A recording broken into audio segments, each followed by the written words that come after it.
Hey guys, it's Sam here, and I'm recording at 9 p.m. on the day after the holidays, and I'm about to leave for Walmart because I'm hungry.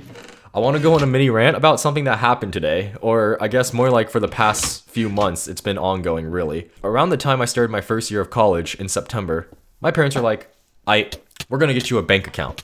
And I'm like, sounds good. And then they're like, no, Sam, we need you there. And I'm like, So we roll up to the bank, right?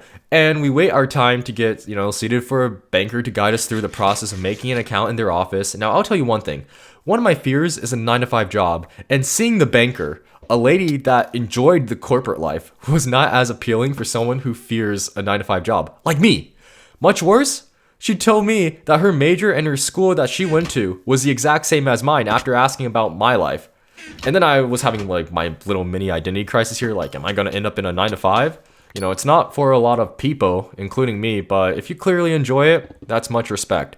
Anyways, she tells me about something which relates to some of my stress down the line many months later. During the process of creating a bank account, in September, during that time when I first opened it, the lady told me I did not have to have a monthly maintenance fee as I was a student. So this would be like a student bank account. So I could open a new account, right? And not have monthly fees withdrawn from it. Because apparently that's something growing up as a kid you also don't think about, just like taxes. Of course, being a student, not having a monthly maintenance fee on a new bank account sounds really good. But I didn't know such a fee even existed. Anyways, fast forward to November, which was last month from the date of this recording. My dad asked me about my bank account, and I didn't spend any money from it, by the way, like by this point on, from September. So I pulled my bank account up after my dad asked, and I see that I lost $24. That's $12 withdrawn every single month, withdrawn from September and October, the past 2 months, and I was about to lose another $12 thanks to November. Was I not a student? And how is there a maintenance fee? I spent no money whatsoever. I barely have money in the account, but just enough to cover what I thought was the minimum to keep an account open. Unfortunately, I noticed this during my Thanksgiving break, which was coming to an end. When I was at college the next week, only my dad could show up to the bank, which they turned him away because I had to be there to prove this wasn't just some older man pretending that their son had issues with the bank, so he was just trying to commit fraud. No, that wasn't actually the case. I was at college, all right? So let me now land on today. I've lost $36 by now, and I was almost about to lose another $12, so it would have been $48. And I go to the bank today, and I meet with customer support. And after an hour and 3 minutes, I counted, we finally resolved the issue. The $36, well, it was finally returned to me. It turns out the lady from September made my account a non-student account, which made the $12 maintenance fee valid and activated that.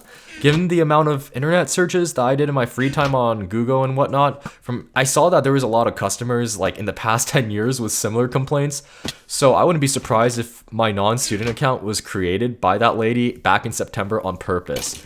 Because the lesson here, I guess, is that there are businesses that make their profit off of predatory tactics. Some customers might be too uneducated or too busy to notice these small withdrawals, and it's just really unfortunate.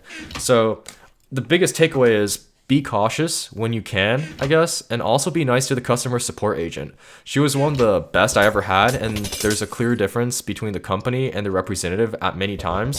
Sometimes the representative is just there to earn a living to support their family, and they don't have control over any of the policies or procedure. Well, actually, most of the time. What am I saying?